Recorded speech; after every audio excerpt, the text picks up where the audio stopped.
आज फाइनली हम लोग रूम देख के आ चुके हैं। जो भी उसका डिसीजन था वो आज ऑलमोस्ट बन चुका है।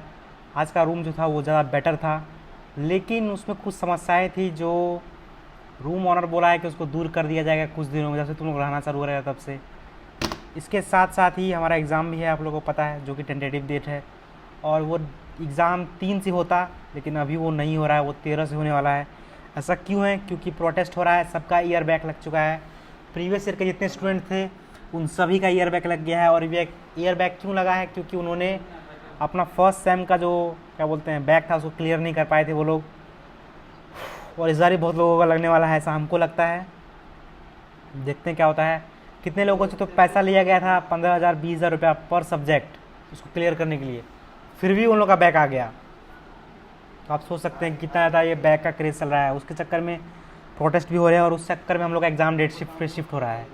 तो हमारा जो नेक्स्ट और न्यू करंट डेट है वो है 13 जून। 13 जून से अगर एग्ज़ाम हो जाता है तो 24-25 तक ख़त्म हो जाएगा। 4-5 दिन का प्रैक्टिकल, 30 तक ख़त्म। मतलब हम लोग जून के 30-31 तक घर जा सकते हैं।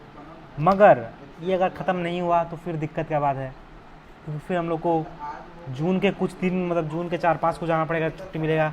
और हमारा जो सेमेस्टर है, अगर पहले एग्ज़ाम हो जाएगा, अगर पहले एग्ज़ाम हो गया तो हम लोग को छुट्टी ज़्यादा दिन का मिलता। मतलब पहले मिलता 45 डेज़ का, लेकिन अब 10 दिन एग्ज़ाम शिफ्ट हो गया है तो अब 30 दिन का छुट्टी मिलना भी मुश्किल है। मतलब 30 दिन का मिल जाएगा आराम से। तो कुल मिला के ये बात है। और एक एग्ज़ाम और होगा इसी साल में, तो मतलब जनवरी फरवरी में एग्ज़ाम हुआ, एक जून में होगा और एक दिसंबर एंड में हो सकता है कंफर्म। हाँ, 6 महीने का एक सेमेस्टर होना चाहिए था, 3 महीने का 2 महीने का एक सेमेस्टर हो रहा है।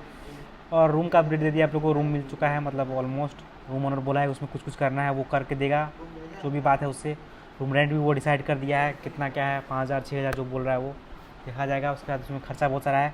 और इस बीच में मतलब अगले महीने के जून जुलाई में हमारा हॉस्टल का रेट लिस्ट भी आ जाएगा। मतलब एक हॉस्टल के चार्ज के लिए हम लोग कितना पे करना पड़ता है।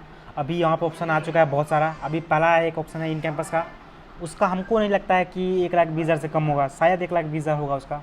तो इन कैंपस 1,20,000। फिर ये आउट कैंपस सारा हटा दिया गया है, बस एक ही है आउट कैंपस है, वो जो कि डीएस है। तो उसका फीस हमको लगता है 1,10,000 के आसपास होगा। 1,00,000 सेफ्टी के लिए पकड़ लो। बाकी फिर एक 4 सीटर सारा इतना है। फिर 3 सीटर तो हम लोग अपनी करेंगे, बाकी जो करता है करता है। और इसके बाद एक 6 सीटर भी ऐड कर दिया गया है। उस 6 सीटर में मतलब 6 लोग रहेंगे। और भाई वो बहुत ज़्यादा केओस होगा उसमें। वो रूम हम देखे हुए हैं, उसमें मतलब रहने लायक नहीं है। मतलब रह सकता है जो रहा है, लेकिन भाई नॉर्मली आइडियल कंडीशन नहीं है उसमें। एक तो डबल डेकर बेड है, उसमें तुमको 3 बेड लगा के देगा, तो तुम एक के ऊपर एक सोएगा। स्टडी टेबल नहीं है, जगह नहीं है, मतलब बहुत दिक्कत है।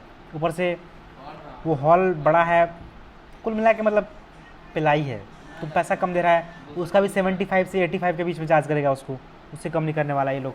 और अभी एक नया जो लिस्ट क्या बोलते हैं रोल आउट हुआ है, कोई सर्कुलेट कर रहा है, हमारे ऐप पे शो कर रहा था। उसमें फ़ीस दिखा रहा था 75 85 और नहीं 75 90 और 1,00,000, जो कि हमको पूरा तरह से लगता है गलत है। वो वाला रेट लिस्ट ट्रू नहीं हो सकता, क्योंकि भाई अभी यहाँ का 90 के लग रहा है, तो अभी 1,00,000 लगना तो कोई सेंस ही नहीं बनाता इन कैंपस के लिए। कम से कम 1,20,000 लगने वाला है, यहाँ का 1,10,000 लगेगा। हाँ, ऊपर से पढ़ाई भी करना है भाई दबा के। क्लास में कुछ नहीं हुआ, आपको पता है। 3-4 सीरीज़ में जान गए होंगे कि अभी तक में एक यूनिट आपका हुआ है, 2 यूनिट हुआ है, जबकि हम लोग को 25-25 यूनिट तैयार करना है। और जिसका ईयर बैक है उसको तो और टेंशन है, क्योंकि उसको एक्स्ट्रा पढ़ना है। That is it for the today's update.